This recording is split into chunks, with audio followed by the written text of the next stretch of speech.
সোমবার ফল ঘোষণা, অনেকেই অধীর আগ্রহে রয়েছেন কি হবে কি হবে সবাই বলছেন, কিন্তু রীতিমতো একটা জিনিস, কোন জিনিসটা দেখলে আপনারা সোমবার যখন কাজে বেরোবেন বুঝতে পারবেন আপনারই দল জিতছে। কারণ কেন, সারা মানুষ এই মুহূর্তে দাঁড়িয়ে সারা ভারতবর্ষের মানুষও তাকিয়ে আছে পশ্চিমবঙ্গে কি ফল হবে।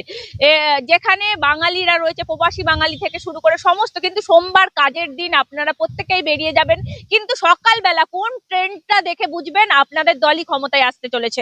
আমার সঙ্গে রয়েছেন রাজনৈতিক বিশ্লেষক বিশ্বনাথ চক্রবর্তী, তিনি আপনাদেরকে বলে দেবেন। হ্যাঁ, শর্টকাটে বলুন যে কি কি দেখলে তারা বুঝতে পারবে তাদের দল আসছে কি আসছে না। একেবারে ধরো মানে সোমবার ওয়ার্কিং ডে, প্রত্যেকেই বিশেষ করে বেসরকারি সংস্থায় সবাই কাজ করেন, সবারকে বাড়ি ছেড়ে চলে যেতে হবে। তারা যখন বাড়ি থেকে বেরোবেন তখন 9টা বাজবে। তখন কিন্তু 8টার সময় যেহেতু কাউন্টিং শুরু হয়ে যাবে, 1 রাউন্ড 2 রাউন্ডের প্রবণতা পেয়ে যাব আমরা। এবার যেহেতু পোস্টাল ব্যালট আগে কাউন্টিং হবে না, আগে হবে ইভিএম কাউন্টিং দিয়ে শুরু হবে এবং একেবারে শেষ 3 রাউন্ডের আগে পোস্টাল ব্যালটের কাউন্টিং হবে। ফলে মানে মানুষ প্রথম থেকেই বুঝতে পারবেন যে কোন দল এগিয়ে আছে, কোন দল পিছিয়ে আছে।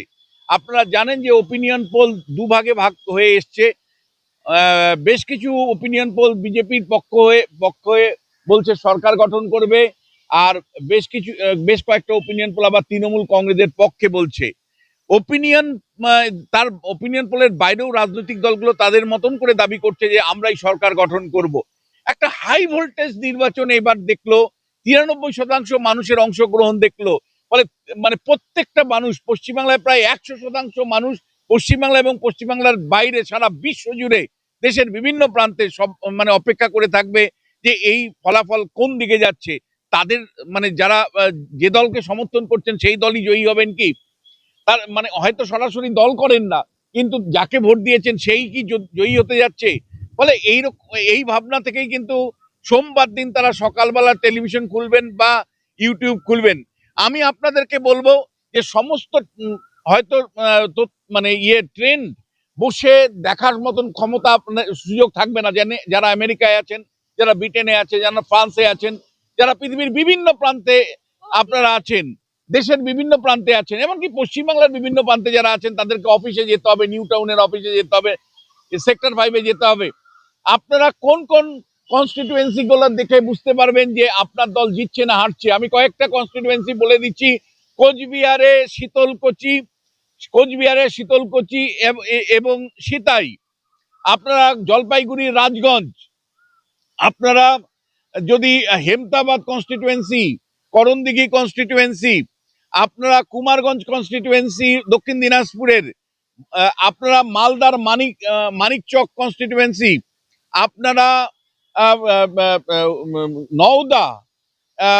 নওদাতে কোন দল জয়ী হচ্ছে, আপনারা বহরমপুরের ট্রেনটা লক্ষ্য রাখুন, আপনারা ফারাক্কা শামসেরগঞ্জে কে জয়ী হচ্ছে, আপনারা যদি ইয়েতে নদিয়া জেলাতে আসেন তাহলে নদিয়া জেলাতে আপনারা চোখ রাখুন করিমপুরের ফলাফল কোন দিকে যাচ্ছে, আপনারা চোখ রাখুন কল্যাণীর ফলাফল কোন দিকে যাচ্ছে, আপনার উত্তর 24 পরগনার ক্ষেত্রে চোখ রাখুন সন্দেশখালীর রেজাল্ট কি হচ্ছে, হিঙ্গলগঞ্জের ক্ষেত্রে রেজাল্ট কি হচ্ছে, আপনারা কলকাতার ক্ষেত্রে রাসবিহারীর ফলাফল কি হচ্ছে, আপনারা চোখ রাখুন মানিকতলার কনস্টিটুয়েন্সির রেজাল্ট কি হচ্ছে,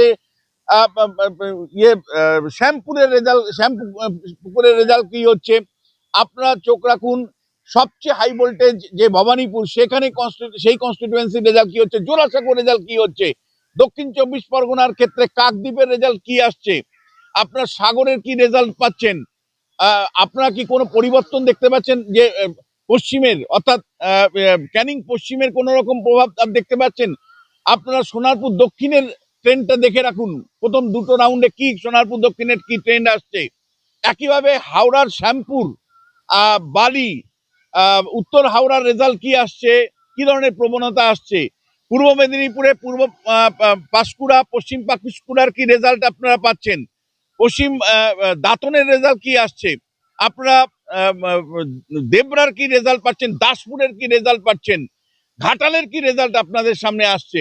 একইভাবে আপনাদের যদি বীরভূম জেলাতে দিকে তাকাই, সিউড়ির কি রেজাল্ট পাচ্ছেন, আপনারা লাভপুরের কি রেজাল্ট আসছে, ময়ূরেশ্বরের কি রেজাল্ট আসছে, আসানসোলের রানীগঞ্জের কি রেজাল্ট আসছে, এই রেজাল্টগুলো যদি আপনারা প্রাথমিক প্রবণতা দেখেন, বা পূর্ব বর্ধমানে মন্তেশ্বরের কি রেজাল্ট আসছে, বর্ধমান দক্ষিণের কি রেজাল্ট আসছে, পূর্বস্থলী দক্ষিণ পূর্ব উত্তরের কি রেজাল্ট পাচ্ছেন, কাটোয়ার কি রেজাল্ট পাচ্ছেন, কালনার কি রেজাল্ট পাচ্ছেন, এবং আপনারা জানেন যে ঝাড়খণ্ডে ঝাড়গ্রামের 4টা কনস্টিটিউয়েন্সি আছে, তার কি ফলাফল আসছে।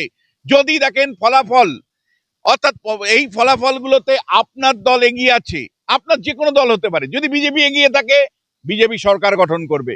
যদি এই প্রবণতাগুলো, যে কনস্টিটিউয়েন্সি গুলো বললাম সেগুলোতে যদি দেখেন যে তৃণমূল এগিয়ে আছে, তৃণমূল সরকার গঠন করবে। ফলে আপনি অফিস যাওয়ার আগে আমি যে তালিকাটা বললাম সেই তালিকাটা শুধুমাত্র ভালো করে দেখুন, চোখে রাখুন যে এই কনস্টিটিউয়েন্সি গুলোতে কে এগিয়ে আছে, কে পিছিয়ে আছে, তাহলেই আপনার কাছে দিনের আলোর মতন পরিষ্কার। আরো কয়েকটা কনস্টিটিউয়েন্সি একটু বলে রাখতে চাই, সেটা হলো বসিরহাট দক্ষিণ, আপনারা মাথায় রাখুন। আপনারা মুর্শিদাবাদ জেলার সাগরদিঘি কনস্টিটিউয়েন্সিতে চোখ রাখুন। একইভাবে আপনাদেরকে বলতে চাই যে বাঁকুড়ার ইন্দাসের রেজাল্ট কি হচ্ছে, বাঁকুড়া বিষ্ণুপুরের রেজাল্ট কি হচ্ছে, বাঁকুড়ার তালডাঙ্গার রেজাল্ট কি হচ্ছে, সেটার চোখ রাখুন। এবং পুরুলিয়া জেলার ক্ষেত্রে কাশীপুরের রেজাল্ট কি হচ্ছে আপনারা চোখ রাখুন। এই কনস্টিটিউয়েন্সি গুলোর প্রবণতাই কিন্তু অ্যাকচুয়ালি এগুলো সুইং কনস্টিটিউয়েন্সি। এই কনস্টিটিউয়েন্সি গুলো জয় অ্যাকচুয়ালি, যদি এগুলোতে এগিয়ে থাকে আপনি অফিসে যাওয়ার আগে, তাহলে আপনি নিশ্চিন্তে যান যে আপনার দলের জয়ের সম্ভাবনা থাকবে। ফলে এই কনস্টিটিউয়েন্সি গুলোর প্রবণতা সকাল 8:30টার সময় যখন প্রথম উজান বা প্রথম প্রবণতা দেবে, তখন আপনারা মিলিয়ে নিন, মিলিয়ে অফিসে যান, নিশ্চিন্তে যান।